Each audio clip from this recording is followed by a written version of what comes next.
تسكن وسط الصحراء في منطقة العياش تابعة لقضاء الحمزة الشرقي. عائلة يعني ما يعرفون يحجون حتى لغة بشر، ما يعرفون يحجون، مو بشر ما يعرفون لغة البشر، يخافون من البشر أصلا. هاي العائلة يخافون من البشر، هسه هم خايفين من عندنا. كهرباء ما عندهم، ماي ما عندهم، غرفة واحدة قاعدين بها 4 نفرات، المعيل لهم أمهم فقط. هاي حالتهم، شوف يخاف من البشر. حجية تعالي تعال دني يمي، تعال سولفي لي، الله يساعدك. تعال ليش يخافون؟ يخافون من البشر. يخافون من البشر؟ أبد يخافون، لا يدورون بالهم ولا هاي. زين حجية تعال، شلون عايشين هنا؟ عايشين. شلون عايشين؟ هاي عيشتنا. زين احنا قل لها ماي، ما لا تقول لي انا. قل لها ماي، انا مو بيدي.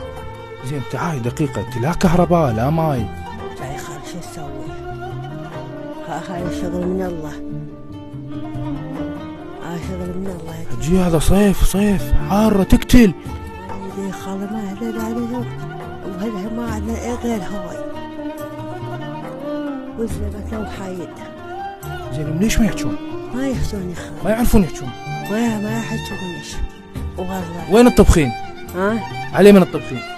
نطبخ على النار. على النار، على الحطب، ما عندكم طباخ؟ ما يطبخ، هذا عندي شهادة الماضية وتعرف اشتغل بس هني، اطلع للحطب، اطلع هني وين ما اروح وشهادة ما عندنا مسؤولين فراخ. زين دقيقة، رواتب عندكم انتم رواتب؟ ما عندنا رواتب، ما حد مسوي لنا، ما حد.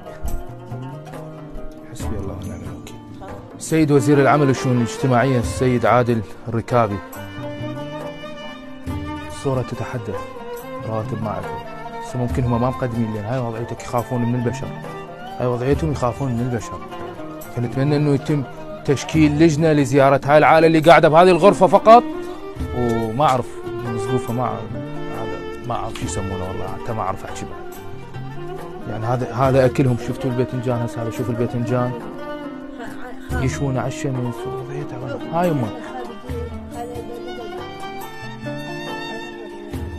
ما جاي في مكان، ما جاي في مكان.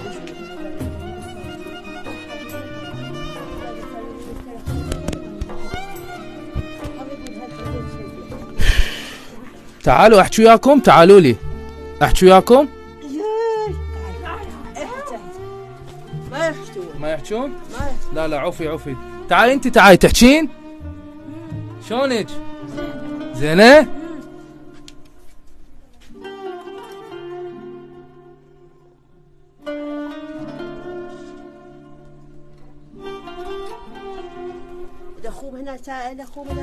حسبي الله ونعم الوكيل، حسبي الله ونعم الوكيل. شلون عايشين؟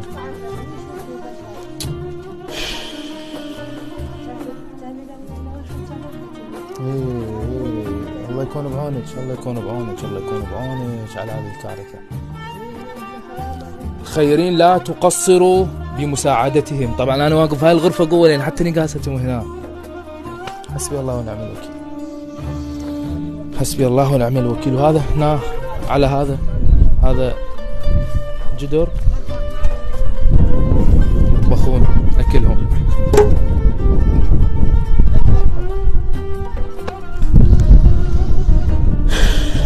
حسبي الله ونعم الوكيل.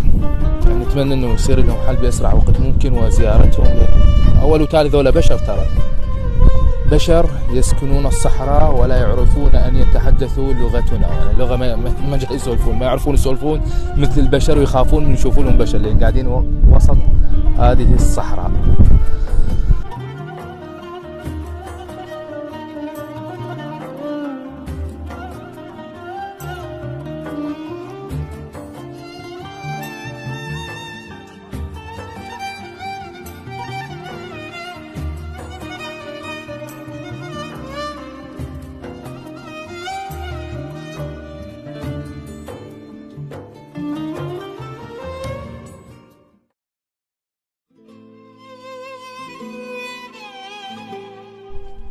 السلام عليكم ورحمة الله وبركاته.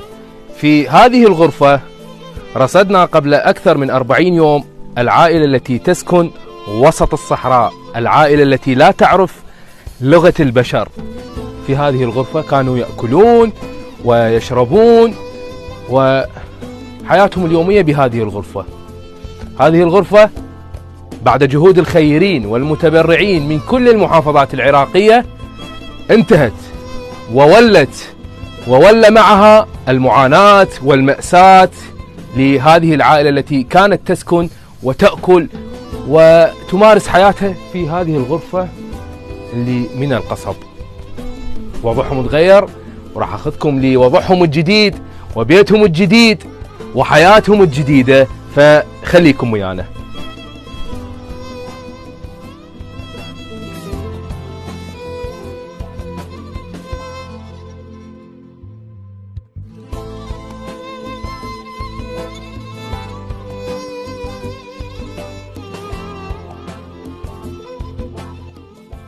أهلا بكم من جديد. في هذا الدار الجديد تسكن العائلة التي كانت تعيش في تلك الغرفة المتهالكة والمتهاوية. بيت جديد، حياة جديدة، كل شيء جديد بهذا الدار الجديد. خلينا نشوف العائلة بعدهم يخافون من عندنا. شفتوا بالمقطع الفيديوي السابق انه يبتعدون من عندنا قدر المستطاع، يخافون من عندنا، لكن خلينا نشوفهم هسه وضعهم، حياتهم الجديدة شلون عايشيها. شوفوا ما شاء الله، بيت جديد، 3 غرف. السلام عليكم، شلونك؟ شو اخبارك؟ شلون الوضع؟ زين. قال احسن هسه لو قبل؟ قبل احسن؟ لا هسه. ها؟ هسه احسن؟ اي هسه. ترجعين بعد؟ لا ما ارجع. ما ترجعين بعد؟ ابد. الله يحفظكم ان شاء الله. خلينا نشوف هنا، شلونك هنا؟ شلونك بعد؟ زينة. مرتاحة؟ شفتوا هنا؟ ابتسامة والوضع متغير والسولف ويانا وما تخاف. قبل شفتوها شلون شاردة؟ هسه الحمد لله والشكر. ترجعين بعد ذيك الغرفة؟ ما ترجعين. أبد ما ترجعين. أبد. أخوك وين أخوك؟ لا. وين شوفي خلينا نشوفه والله. تعال خلينا نشوف. وين أخوها وين؟ وين؟ تعالوا شوفوا هاي الغرفة الجديدة. هاني هنا قاعد. هلا شفتوا هاني؟ شوفوا هاني وين تنام؟ هاني شلونك هاني؟ بعدك.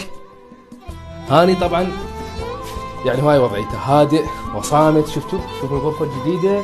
هاي هنا ينامون، شرابي، تلفزيون، ثلاجة صارت عندهم. وضعهم كله تغير. والأهم عندي أنا واللي يعني اللي فرحان بيه انه هنا وضعها تغير. هلا وعيني. يا رب نشوفك عروس. ها نشوفك عروس ونجيب عرسك ونصور ونرقص. ها بعد ماكو رجعة؟ ابد. الله يحفظكم ان شاء الله. شكرا لكل من ساهم ببناء هذا الدار، وان كان البناء غير مكتمل لغاية الآن بصورة كاملة، لأن مع الأسف حتى بهذه العائلة ظلوا يتاجرون، واحد يرفع وواحد يكبس. منظمة جولان اللي سويته ومنظمة جولان اللي سويته ومشاكل وطلايب بيناتهم، لدرجة أنه البيت بعده ما مكتمل بصورة كاملة. لكن الوضع الحالي أفضل من الوضع السابق. يعني للأسف اجوا عالم هنا ظلوا يصورون، واحنا اللي سوينا واحنا اللي جبنا واحنا أهم شيء التقطوا صورتين وداروا وجوهتهم وراحت. ومع الأسف المتاجرة ليس مع أحباب الله، مع الفقراء، مع الأيتام. تاجروا بمواضيع أخرى.